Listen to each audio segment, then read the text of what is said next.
LBC. On the panel tonight, answering your questions are David Simmonds, Conservative MP for Ruislip, Northwood and Pinner, Baroness Claire Fox, non-affiliated live peer, Kirsten Oswald is Deputy SNP Westminster leader and SNP MP for East Renfrewshire, and Zack Polanski is a Green Party London Assembly member, and he's running to be Deputy Leader of the Green Party. They're here for an hour to answer your questions. 0345 6060 973 is the number to call, and you can watch us on Global Player. Call 0345 6060 973. Tweet at LBC. Text 84850. Cross question with Iain Dale. This is LBC. Well, welcome to you all. It slightly feels after the Lord Mayor's show today with all the excitement of yesterday, doesn't it? But we have some great questions from our listeners already. Chris is in Richmond. Hello, Chris. Hello, Iain. Hello, panel. Is the only way to get rid of Boris Johnson to drag him out of Downing Street kicking and screaming? Are you volunteering? Well, if time permits, at work. I mean, that would be fundamentally undemocratic. There are ways of removing a prime minister, and that's to defeat him in an election. Yeah, no, I'm being facetious, but it is pretty lame of the Conservative Party that those 211 MPs need to look at themselves hard in the mirror, as far as I'm concerned. Claire Fox. Well, you actually answered the question, Iain, which is I'm sorry. No, it's all right. Fundamentally, the way that he will leave number 10 is if he gets voted out by the electorate. I mean, that is the democratic way that we do it.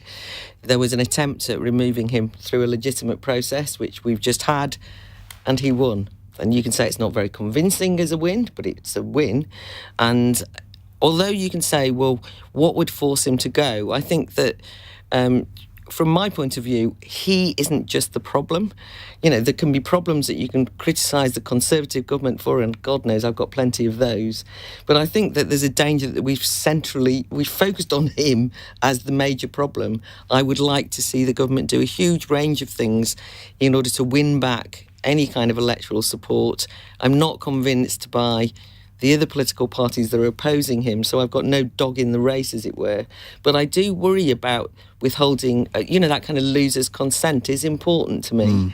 And we've seen a lot of it where people lose elections. What you're referring to. I know, what could I be? But I mean, just think about America. You know, we've got a lot of situations where people lose elections of one sort or another, lose votes, and everybody just goes, well, we're ignoring that, he should go anyway. Oh, I tend to think, no, he won. He's very badly damaged, but that he was badly damaged before. And so what I'd say is, but in the end, all I care about is the voters, and I want the voters to decide. That would be my way. David Simmonds, answer the question, of course, but you must have had a bit of a traumatic time on this. I mean, putting a letter of no confidence into Boris Johnson, who's your constituency neighbour, that can't have been an easy decision. Well, Claire's right in the way she's responded to this. I'm a pragmatist. Boris Johnson won the vote yesterday. He is the Prime Minister. He will be the Prime Minister until something changes. I think, like many colleagues, my view is we need to get on with the job that we're there to do. There's lots of important stuff that needs doing. And I appreciate, because I hear it from my constituents too, there's a lot of frustration in the country. I don't think these issues have gone away, but we do need to focus on the things that are important to people. And given that we passed a decision point, and there will be other decision points in the future, my task now is to focus on working with him to deal with the things that we need to deal with and encourage the government to be going in the right direction. How difficult is that, though, when he knows how you voted, and presumably you have constituency interests that align, so it's not as if you're like 200 miles away. I mean, just on a personal basis, that must be quite a difficult relationship now for you. Well, we've had conversations in the past about things that need to be moved on locally, and I've generally found those to be quite constructive, and I tend to make sure that that's how it stays. Now, clearly, one of the challenges Boris Johnson has himself is that, of course, his rise to power has been about being someone who doesn't accept the status quo, about being someone who agitates for a change of direction. That's how he became Prime Minister, and clearly that's the tone that he has set, and therefore he has to expect that that's how people will deal with him.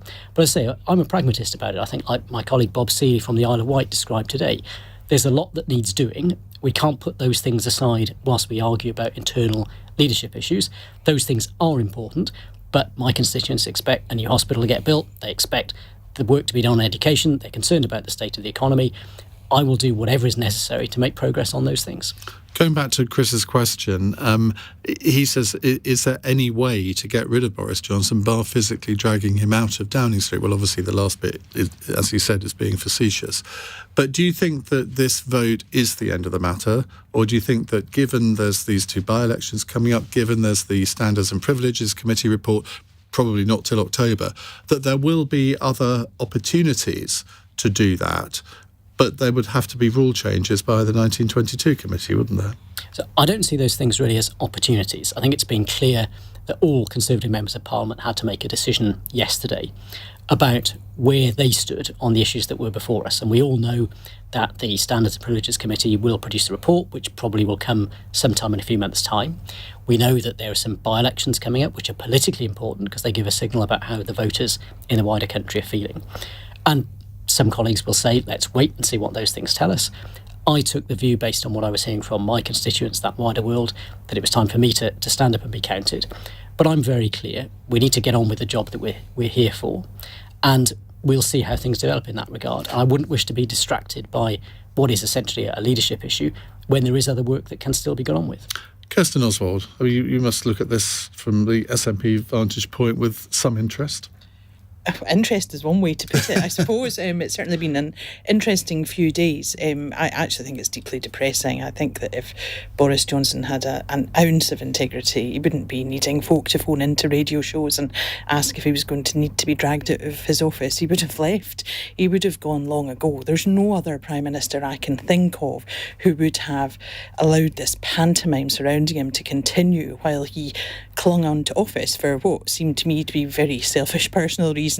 You know, the focus that we've just heard about, which, you know, is really important on, you know, people's daily lives, is completely missing from everything that the Tory government are doing, because they're also, you know, often so busy navel-gazing and looking in on themselves as Boris Johnson tries to protect his own position. I think it's been really unedifying, and it's disappointing that his own MPs, that more of them didn't actually have the backbone to stand up and be counted and say enough of this. It's a really bonkers situation, and he's so damaged. You know, he's not going to cling on forever, and considering the huge vote that's gone against him.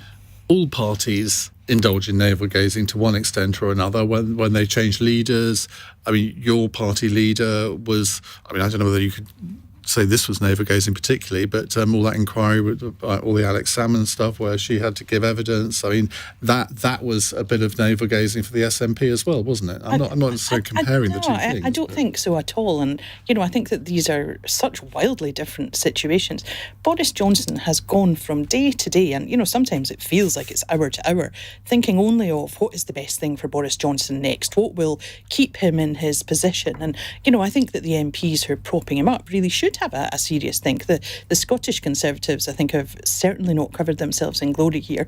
Douglas Ross, their leader, has had more positions than I can remember on this. He must be dizzy. He's been U-turning at such a rate of knots. But they are all over the place on this, and I think that speaks about a bigger issue for the Tory party, that they don't have a real focus, they don't have a real plan to make people's lives better. And from my point of view, looking at it from where I sit in Scotland, there is another plan, there is another way, and no wonder more and more people are interested in having that conversation about independence, because what we're seeing well here done, in you've Westminster... got it in the first answer. It's that, but it's really an unedifying and okay. deeply depressing way to do things. Zack Polanski for the Green Party. There's nothing the Green Party likes more than a bit of leadership chaos, isn't there? And if you look at recent history, so you must have a bit of sympathy with Boris Johnson here. Well, I think the problem here isn't just Boris Johnson. It's for 211 Conservative MPs who need to take a serious look at themselves, because Boris Johnson is a rotten apple. We've known that for years, but actually the whole Conservative tree is rotting here. And we have these huge crises of the fact that there's an integrity crisis at the heart of government.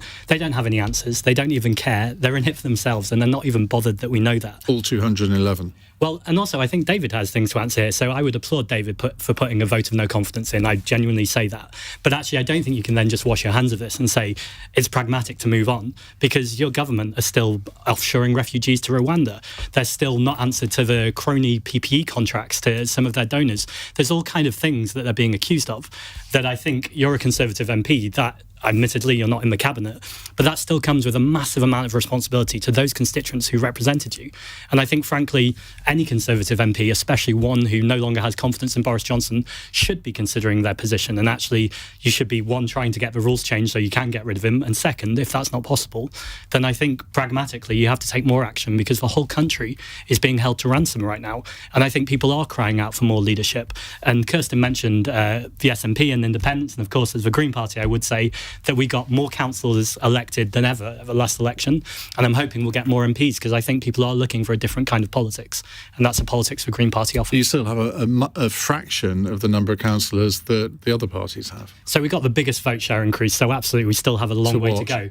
But if you look at it, there's a whole hockey stick going up to 550. We're rapidly increasing quite quickly. Now, we don't have enough MPs. Of course, we need more than Caroline Lucas. But I think when people see Caroline Lucas on TV speaking honestly and clearly and with integrity, then actually people want more Green MPs, and I think people are seeing increasingly that you basically want to replay the whole Brexit referendum issue, sort of people's vote, second referendum. You basically want the Conservative Party to have another vote of confidence in Boris Johnson. I mean, how many would you like? Well, I'm not sure why we had a vote of confidence in the first place, because let's look objectively at what Boris Johnson did. He parted while people died, he lied to Parliament, and then he carried on lying and doubled down even more. So actually, how he's even there and not have to resign shows that actually constitutionally things haven't been followed in the first place. So I think the fact that the Conservatives are even having a vote of confidence... how haven't things been followed constitutionally? Well, my understanding is that if a minister or a prime minister resigns at the dispatch box, then they will need to resign, and he's chosen not to do that. Now, for Conservatives to say, well, actually, it's up to us to have this confidence vote, I think actually shows a big contempt for every member of the public, because we didn't get to vote, and I think it's pretty clear. You'll know this better than you know how our system works. You know how an election is called. We have elections every 4 or 5 years. That's generally when political leaders get either elected or not. Well, up until just because you don't like him, that doesn't mean to say that that system should be changed. Well, this isn't about me not liking him, although that's certainly true. This is also about the fact that he has lied at the dispatch box and he's broken rules. Well, that's what the Privileges Committee is looking into. You've just prejudged their findings. Well, I think objectively, and you host a radio show, so you'll hear people phoning in every night. People know that he's lied. We're not fools. Like, it's quite clear that Boris Johnson has lied. But you're running to be deputy leader of a party. So on that basis, I'd have thought that you would at least wait until the committee issues its report, and then if you're critical of it, absolutely fine. I mean, that report is important, but I feel like it feels to everyone like it's kicking into the long grass. We know Boris Johnson's lied. He's been caught red-handed, and we've got the evidence to prove it. So the fact that this keeps getting dragged out... The question is, did he lie deliberately? And I don't think that until that report comes out, people should be making those judgments. Do you not think it's clear that he lied deliberately, though? I think, Well, you clearly do. I think if it was that clear, why would there need to be an inquiry? Well, I think that's a good question, why there's an inquiry. I think Boris Johnson, as Kirsten said, any other Prime Minister would have resigned by now. Okay. So instead, we're all held with this Tory psycho. Claire, you wanted to come back. I suppose I just find it a bit frustrating, because whether I like it or anyone around this table likes it, this government got an 80-seat majority, a huge majority. And then even at... That's the post. Yeah. Well, that's the system we have. So that is the system we have. Yeah, no, well, it actually is, but we may come on to that You just later. made a point about constitutional matters. Constitutionally, that is the way you elect a government in this country. I don't agree with it either, but you have to put up with it. You can just ignore all the rules if you want, but that's you ignoring those rules. So he gets elected with an 80-seat majority. There's been huge things that have happened since then, and we've discussed them endlessly about what that means.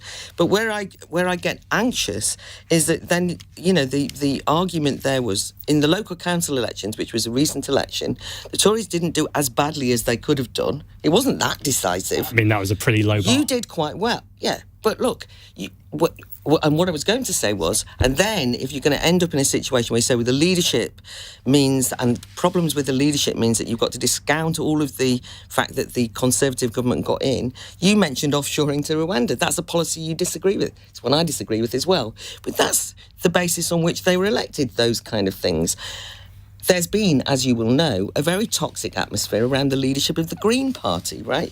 But that wouldn't be the basis on which I would critique your policies. And I think, therefore, getting hung up about the leadership of the Conservative Party, rather than just quite straightforwardly arguing against their policies, winning in elections, making those points in a parliamentary or in council or in the public, having demonstrations about them is the way to do it. My concern is when we get hung up on saying the only way to get rid of Boris Johnson is through the machinations of demanding that every Tory MP must vote against him. What did everybody say? Those 211 MPs should look at them. Maybe they think he's the best person to be the Prime Minister. So I feel as though there's a really anti-democratic move. For the record, I didn't vote for him. I'm very critical of him. And I actually would like to have a different government. It's not about. You couldn't vote for him because you're a member of the House of Lords. No, but I did. But in the last election, I was not in the House of Lords. Oh, that's true. But you did stand for a different party, didn't you? No, I didn't stand in that. Did you not? No, I didn't in that election. I didn't stand for a different But party. also, he doesn't follow the rules, and that's the problem here. If he followed the rules, then the democracy argument would stand. Right. But he changes the rules when he doesn't agree with them. But what I'm saying is you're trying to change the rules of how we decide on what an elect. There's been a process. He's just won it. And I think we should all go back to being more political and substantial and less personal. Well, I unilaterally decide what the rules are on this programme, and the rules dictate that Kirsten is going to have another go. I just wanted to come back to something that Claire said, actually, because I think that democracy is important in all this. You know, that has to be the thread that runs through everything. But, you know, in terms of the numbers of people who voted in that contest, we do need to look at the size of the payroll vote for one thing. You know, there's an awful lot of people who have a dog in the fight, so to speak, who were part of that electoral contest. But in terms of the democratic issue for Scotland, only 2 Scottish MPs supported Boris Johnson remaining as Prime Minister, and yet here he is, you know, Prime Minister still. Scotland didn't vote for Boris Johnson. Scotland's never going to vote for Boris Johnson, realistically. The Tory party keep him as far away from Scotland as possible for a good reason. We had a massive Boris fan from Scotland on the programme. Well, I'm sure there are some. There's always one. There's always going to be one. But, you know, constitutionally, we're still the United Kingdom, and that's the democratic deficit there. That's it writ large. Let's not go we there. didn't choose Boris Johnson. We've not chosen, I think, a Conservative government since the 1950s, but we keep getting them. And it's the same issue with Brexit too. So there is a whole democratic issue, but I'm not sure it's the same one that you're concerned about. Robbie, my producer, just corrected me and says it's him that makes the rules, and he's ordered me to go to a break, albeit rather late, 18 minutes past 8. This is LBC.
Cross Question with Iain Dale on LBC.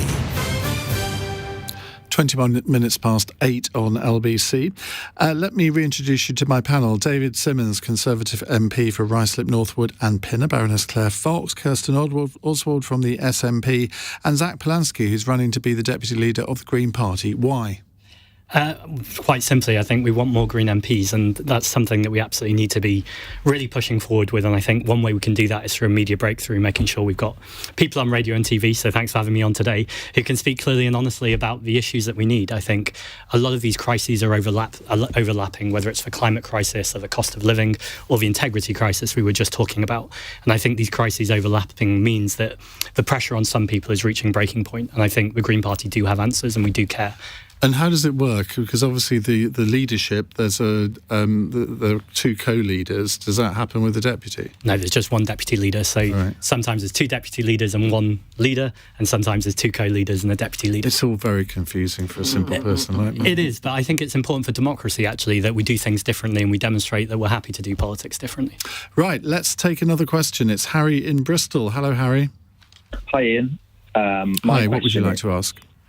So my question is, why are so many former prime ministers viscerally hated, and why does it tend to be the more effective one? So, Thatcher's statue was egged on the first day, and she's pretty broadly unpopular now.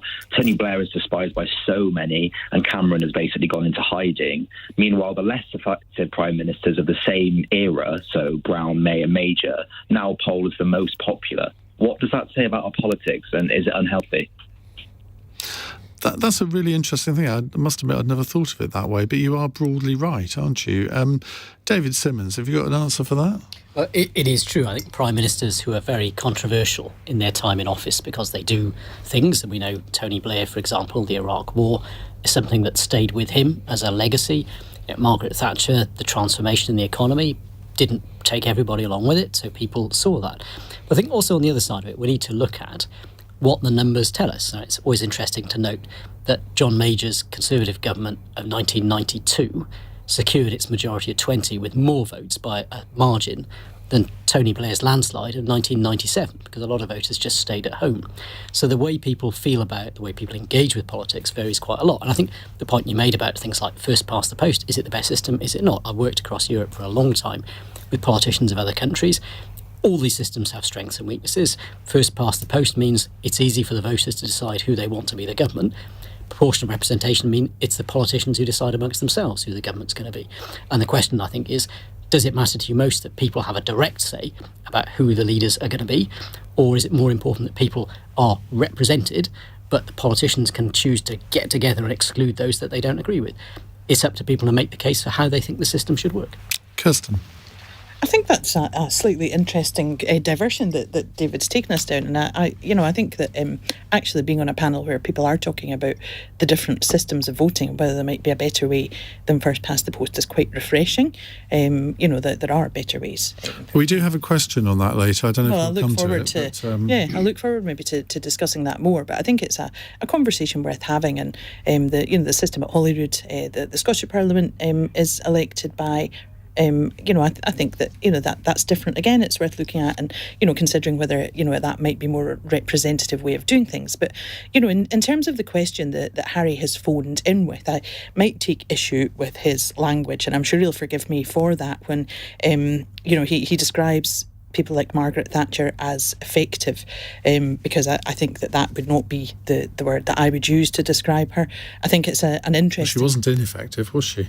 Well, she certainly did some things effectively. She damaged communities incredibly effectively, and certainly cemented her place in history effectively, but it wasn't a positive one from where I was sitting at the time. That was a pretty formative experience for me growing up under Margaret Thatcher, and I think that many others will feel the same, and certainly that has caused a lot of people to make their own political and voting decisions based on what they did not think was the right way to run a country, and I think that might be why people like Thatcher stick in people's minds. But I'm not sure I agree with the premise that Brown, May and Major are not unpopular.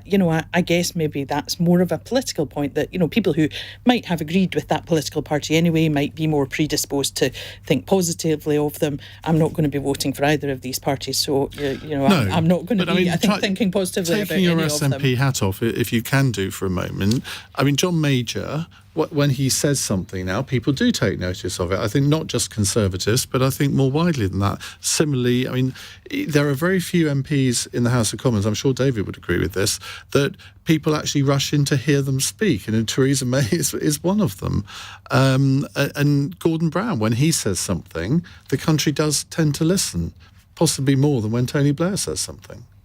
I think that's interesting, and I wonder about that sort of collection that that's sort of quoted, Thatcher, Blair, and Johnson. Is there something in that about the way that they have conducted themselves, or is there an issue-based problem that people might have with them? So Margaret Thatcher, the way that she dealt with communities and trade unions and works, and maybe Tony Blair, the Iraq War, and then Boris Johnson and this whole Partygate fiasco, and all the other issues with Boris Johnson, because there are too many to count. And I think that people perhaps do make judgments based upon these bigger picture issues. Maybe it's not surprising if some of these people are more controversial than others. Zack Polanski, I've got a theory here that the first three, sort of Thatcher, Blair and Johnson, you could describe them as people who changed the political weather. Boris Johnson on Brexit, Tony Blair, 10 years of... whether you agree with the war in Iraq or not, he was a political game changer, I think, and so was Margaret Thatcher. The other three, much less so. Yeah, I think that's right. I think these are household names, and obviously they're all household names, they're prime ministers, but if you said to people, name prime ministers, Thatcher, Blair would probably come up straight away. I think something that's interesting here is I'm the only politician on this panel who's elected under proportional representation. So on the London Assembly, I see what it's like to work with politicians that I often disagree with. But actually, more often than not, it's consensual, it's polite. Myself and London Mayor Sadiq Khan, he often says that we have animated conversations. We massively disagree on some points. But actually, by and large, me and Sadiq Khan have a really collaborative relationship, and he often credits me with some of his good ideas. I think that makes for better politics, and I think the first past the post system we have in our national this is not a question. I don't know why you're all going on about electoral systems. There's nothing to do with electoral systems. I know you're half being facetious, but actually I think first past the post runs through any question, because actually first past the post is so corrosive to our British political system that any issue you talk about is usually made worse by the fact that it's binary. It's either Conservative or Labour, and everyone else kind of gets caught having to be on that binary. And I think politics can be more intelligent and nuanced. Claire. Because I can't believe that we would have a question on first past the post. Let me just point out, after all this, that I was elected on proportional representation to go to the European Parliament, and let me assure you it wasn't consensual when I got there. So I don't know it's a guarantee. Were you consensual to other people? I'm always consensual to other people. I'm just pointing out. That was a facetious point. It was a little joke. Okay. Anyway, I think this is a really interesting question, but I don't know what it all means. I don't want to develop a thesis on it. I think I do know what it means. It means the people who are unpopular have cracked a few eggs to make an omelette. But what I was going to say was, exactly as you said, was said earlier, I was on miners' picket lines. The Thatcher experience I was on the different side. But she is a substantial political figure that changed British politics, changed things in a way that I might not have liked. But ideologically, you can't say that she was an irrelevance. And as far as I'm concerned, it's not just Tony Blair and the Iraq War. You're absolutely right. That's why he might be hated now, but he changed in a different way British politics. What I did think, you've said about Johnson, in other words, they had a sense of ideology, and you had a sense that there were leaders who really fought their corner, even if then you were to disagree with them. I think the difficulty I have with the other three is that they made less of an impact on politics. But when people are saying they're still very popular, if you're a Brexiteer, Theresa May and John Major are not so popular, right? And John Major, when he speaks, will often intervene on exactly that subject. But they're kind of considered to be elder statesmen, a bit fangless. I think that Theresa May, by the way, has been a class act in terms of going back to the backbenches, and that you have to admire. So although I completely disagreed with what she did in relation to Brexit, I think anyone who's prepared to kind of work the boards in that way, that just shows a different kind of approach to politics, which I think gets some admiration. But, she actually her impact as a Prime Minister was pretty disastrous on what was meant to be a huge change in British politics, which was Brexit. And we've got Boris Johnson because Theresa May made a mess of it. I mean, that is the reality of the situation. Right, let's go back to Harry in Bristol. You asked the question, Harry. Have you got an answer for us? Yeah, I think there were some interesting points there. I think the only thing I pick up on, and I think someone mentioned that Thatcher was effective, but then lifted away a lot of ways she was negative. But I don't think Thatcher was effective because she represented my beliefs. I'm a Labour member, but you have to say that based on her ideology, she delivered on it. And those other three, like someone else has mentioned, they had less of an impact on politics. And I just think it's interesting. I'm not saying they're really popular. They do poll better. That's just the truth. They do now poll better. And I think there's an interesting point there.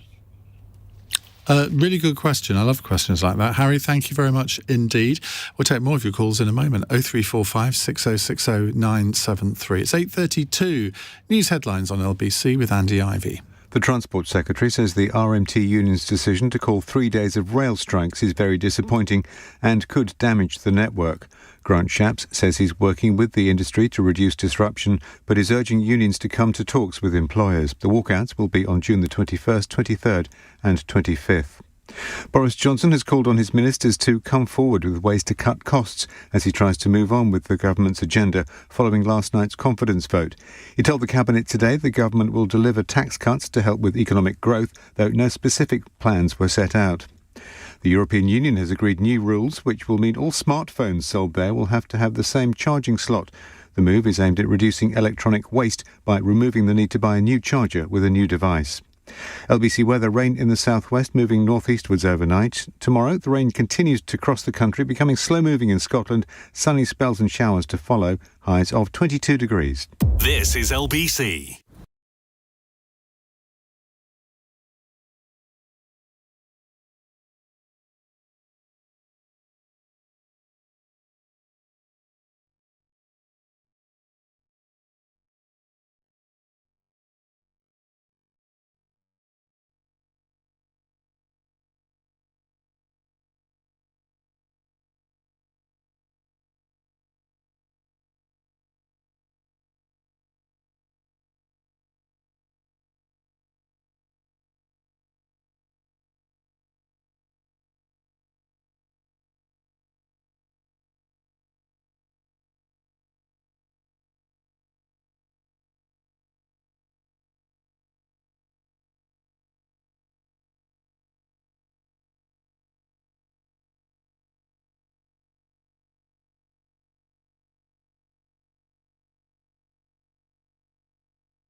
Cross Question with Iain Dale on LBC. Text 84850.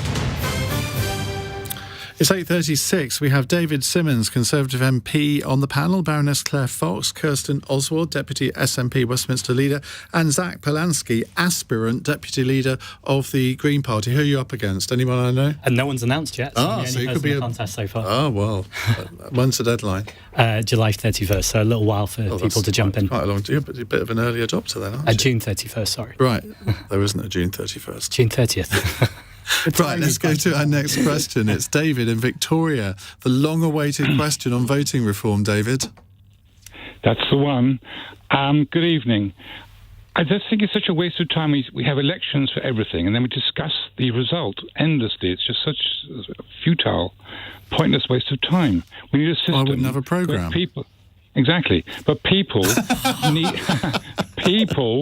need to have an electoral system which they're satisfied with, not dissatisfied with. I mean, there's so many occasions... Has an electoral system ever been invented where 100% of the population have been satisfied with it? Of course it hasn't. Not 100%, but a bigger one. Let me give you an example about Brexit, the referendum. I think that was really badly held by David Cameron. Whichever way you vote doesn't make any difference. The point is there were no rules in place. It was first past the post, and it was just ridiculous. They should have allowed 16-year-olds whose future's at stake and not allowed 70-year-olds. Why not? 70. Oh, don't be so ridiculous. What about 14-year-olds? Why not allow 12-year-olds to vote? No, 16 is a reasonable... I've heard some 16-year-olds, they're quite intelligent kids. But over 70s, and a lot of them must be dead by now. Oh, for God's sake. I mean, I'm tempted to veto your question on the basis of how the things that you said there, because they're so pathetic. Kirsten? Well, I'm in favour of 16-year-olds having the ability to vote. I think that's and banning really 70-year-olds? No, I'm not going to sign up for that. Thank God for that. But it is important that, we do allow the younger generation to participate in democracy. They've got a big stake in it.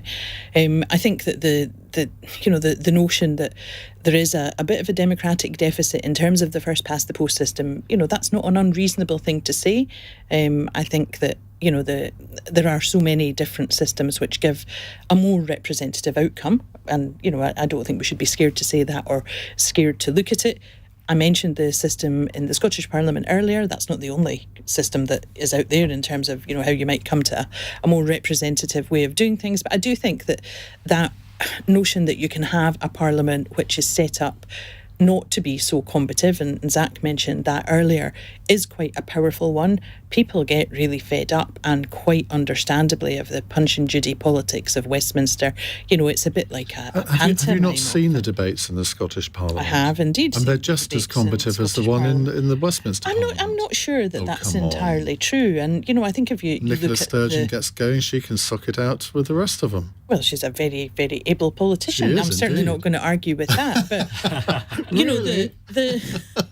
But the way that the Parliament is set up is designed to give a more representative balance of what people have voted for. And I think that's something that we should welcome. I look at things like the Brexit vote, which the caller referenced. And, in Scotland, that is a big issue for us. We didn't vote for Brexit. No single local authority in Scotland voted for Brexit. And now here we are. It was a UK vote. We all knew that right from the start. But nobody actually asked us whether we agreed with that proposition, that it had to be a UK vote. Why does Scotland have to be pulled out of the EU against her will?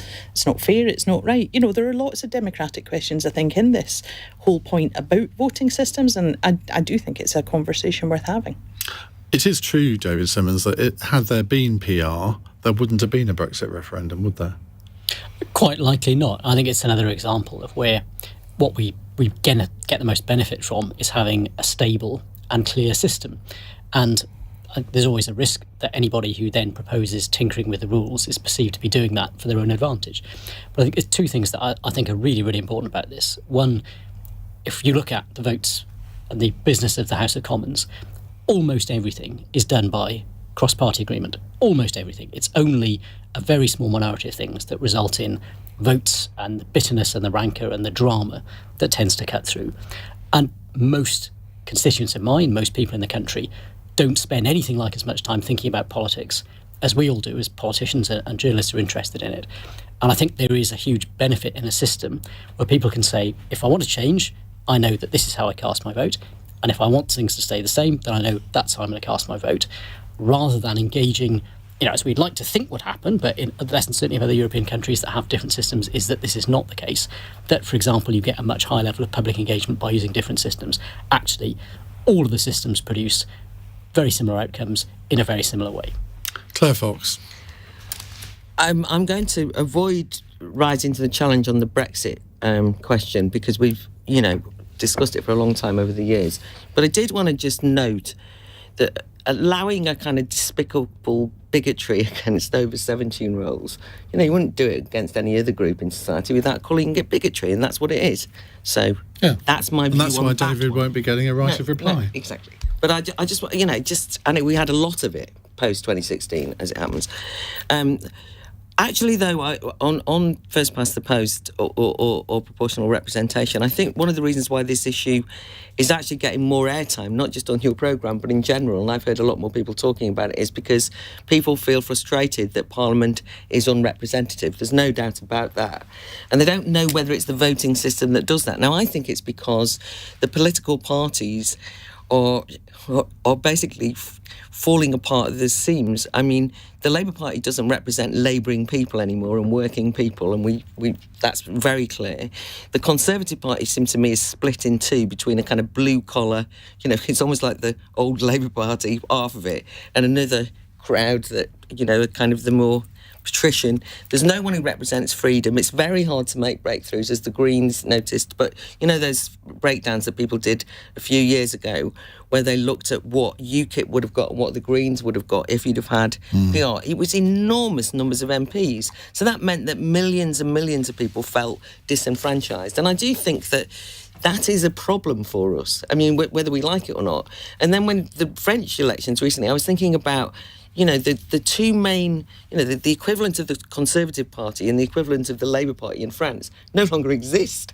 I mean, the parties that have upsurged... 7% between them, yeah, I mean, they're absolutely finished. And it feels to me, as though British politics is straining at the leash to kind of have some kind of upheaval that can't be contained within the Conservative Party and the Labour Party. And the Lib Dems are irrelevant in this. I do understand about then the SNP. I believe in the union and therefore would argue against you, but it's undoubtedly an interesting factor.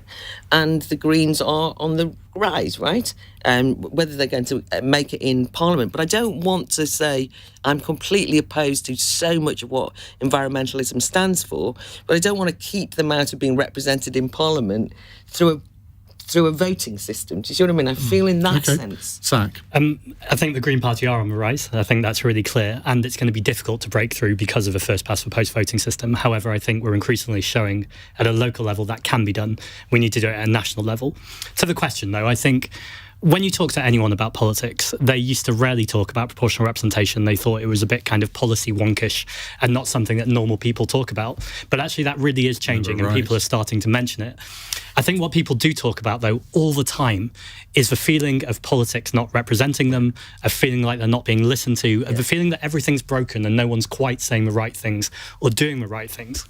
And I think that's all symptomatic of a voting system. They're the only countries in Europe that use a UK and Belarus, which is literally a corrupt dictatorship. I think it's quite clear. You're not seriously equating our democracy with Belarus. Well, we have the same democracy as Belarus in terms of the democratic voting system. I think the point is, in 2022, we should have a system where seats match votes. And actually, I think people would expect that what they vote for across the UK should represent them in Parliament. Now, I'm sat next to Claire, and I couldn't disagree with UKIP or Brexit's policies anymore. But actually, the area of politics that you represent, Claire. But I would absolutely defend Claire's party or Claire's political views to have representation, because that's democracy. And I think when we shut voices down, of course people feel disenfranchised. Now, I think we should debate those and win those arguments through the power of debate and through the power of our arguments. And I think the Green Party are clearly doing that. Where do you draw the line? Because you could have racist parties then elected. I mean, the Germans have a 5% threshold. Would you look at doing something like that? Well, I always think about, and it depends what you think about Nick Griffin, but there was a big kind of furore once when he was on Question Time that we had a fascist on Question Time. And actually, but he was elected. But also his party pretty much disappeared overnight after that Question Time appearance. I think when you give these people the light of day and they hear that these arguments don't stand up... But I come back to the fact he was elected to the European Parliament under a proportional representation system. Right.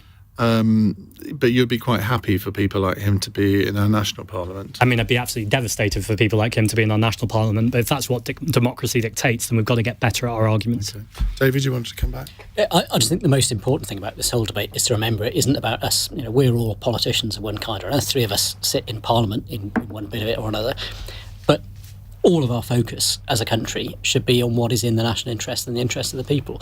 And actually, I think there is a risk sometimes that we end up in debates about voting systems which are about our interests, when what we should be thinking about is what we need to be doing for the country. Great. I'd like to thank David for his question, but I'm not going to. It's 8:46.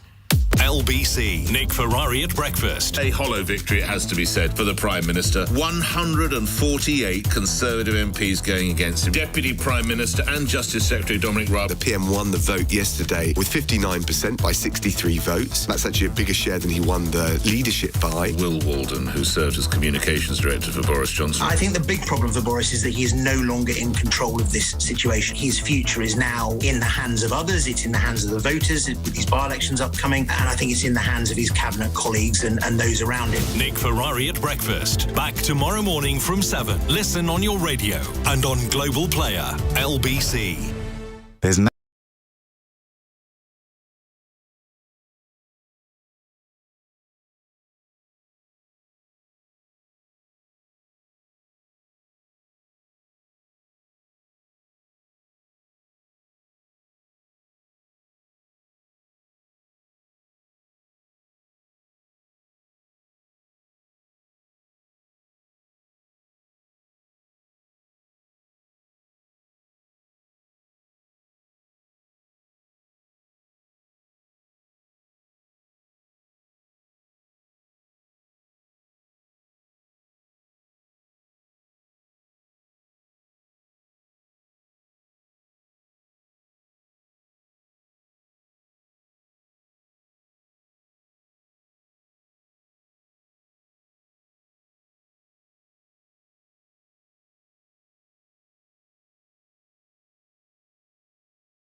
Leading Britain's conversation. Cross Question with Iain Dale. Tweet at LBC.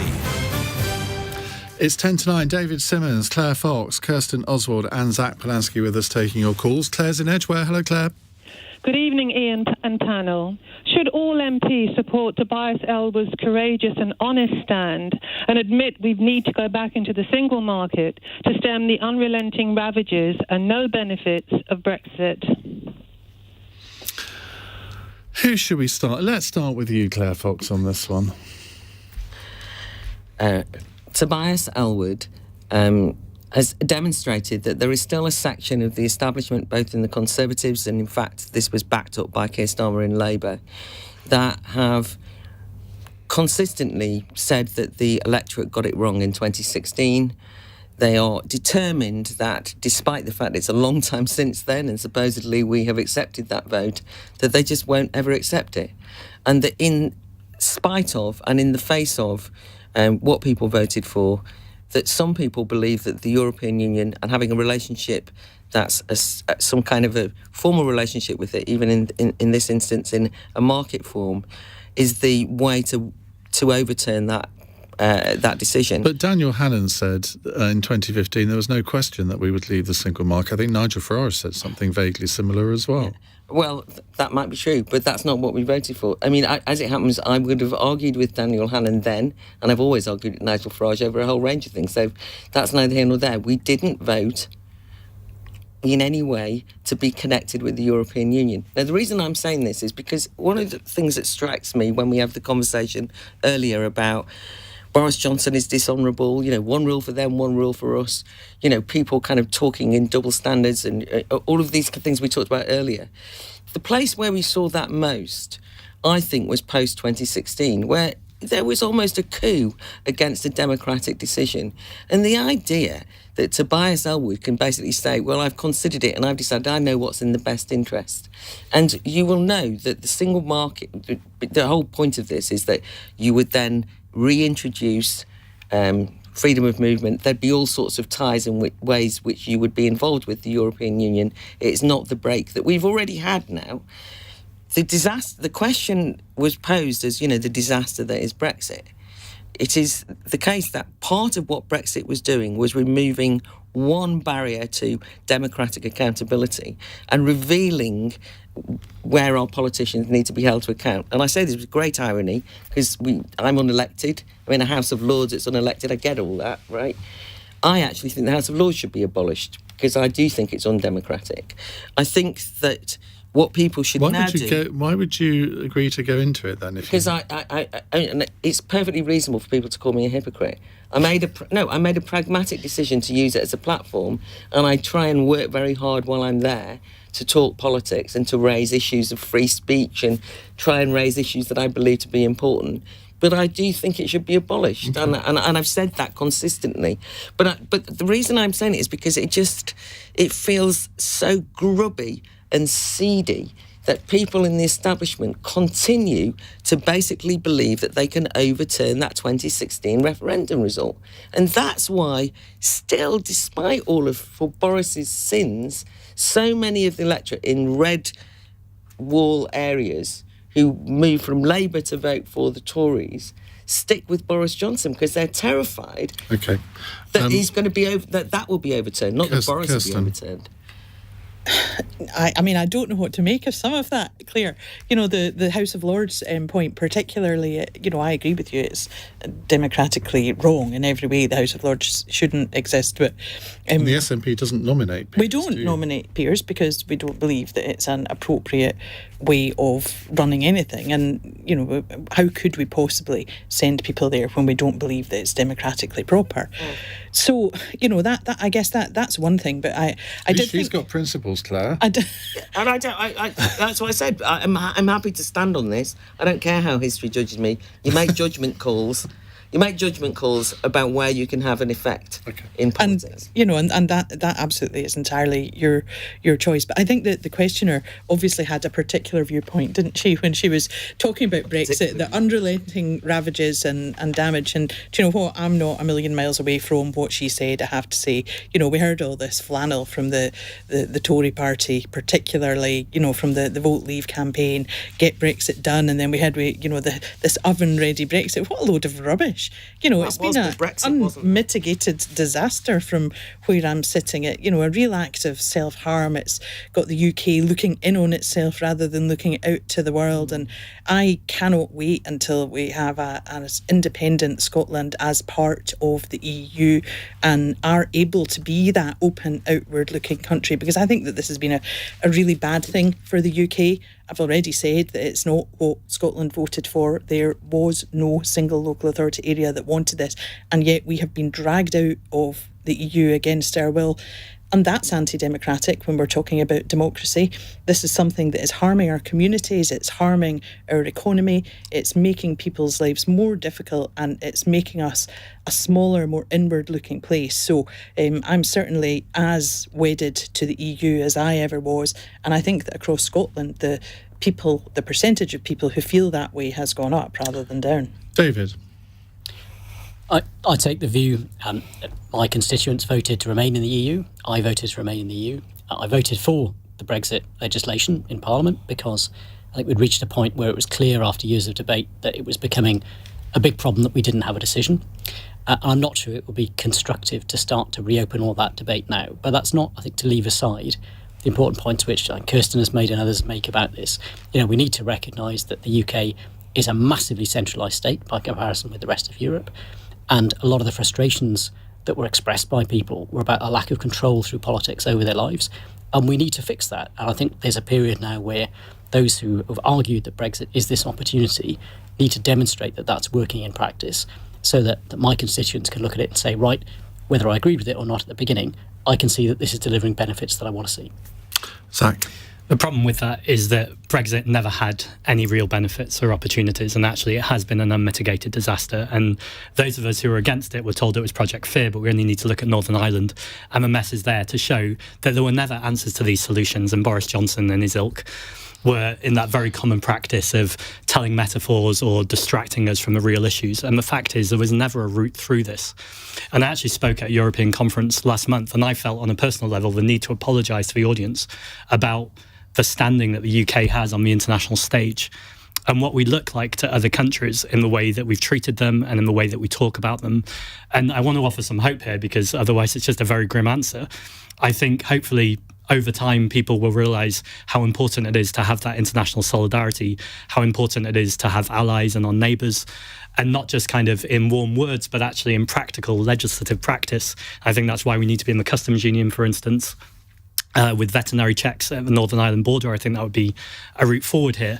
But I think this kind of very hard Brexit where we've just cut off was never going to work. And actually, we've lost so much, that ability to live, love, travel across all of those countries without restrictions. Of course, we can still travel. Come on.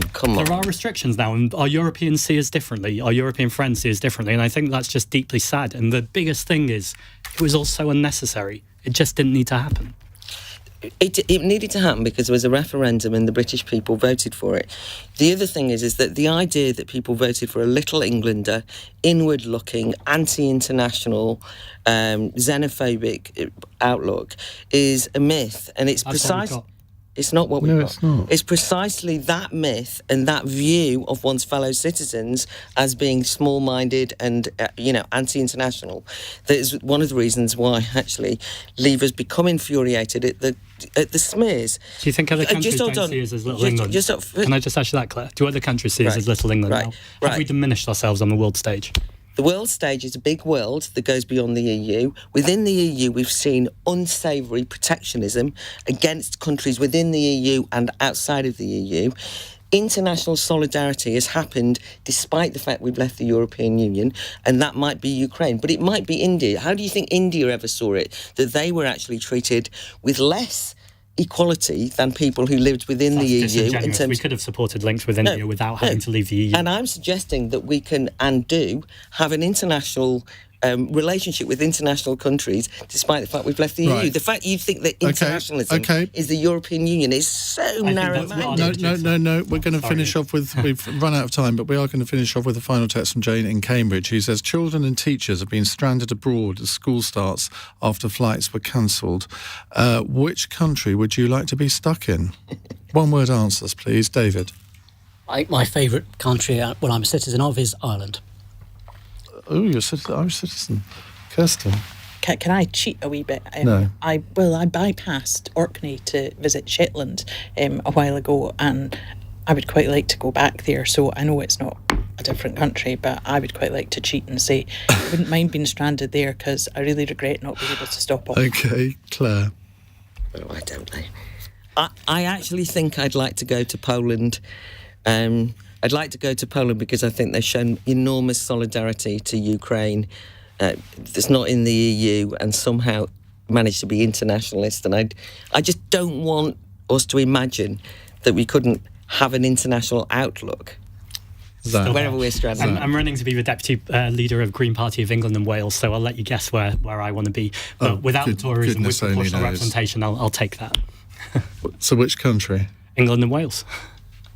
That's definitely two countries. I mean, I'm sorry, that is such a boring answer. You're never going to get anywhere in politics, Zack, if you can't think of a better answer than that one. As well, so there we go. I'm going to nominate Switzerland. Thank you very much indeed to all of you for joining us. David Simmonds, Kirsten Oswald, Claire Fox and Zack Polanski. Coming up in a moment, we're going to talk more Boris Johnson. We're going to ask, can he regain your trust? If you're somebody who voted for Boris Johnson in 2019, maybe voted Conservative for the first time, and it was because of him, maybe because of Brexit, maybe because of levelling up, I don't know, but you've lost trust in him now. Is it possible for him to regain your trust? Because I think that's going to be a big ask. 0345 6060 973. It's 2 minutes past 9. On your radio, on Global Player, and Play LBC. leading Britain's conversation. This is LBC.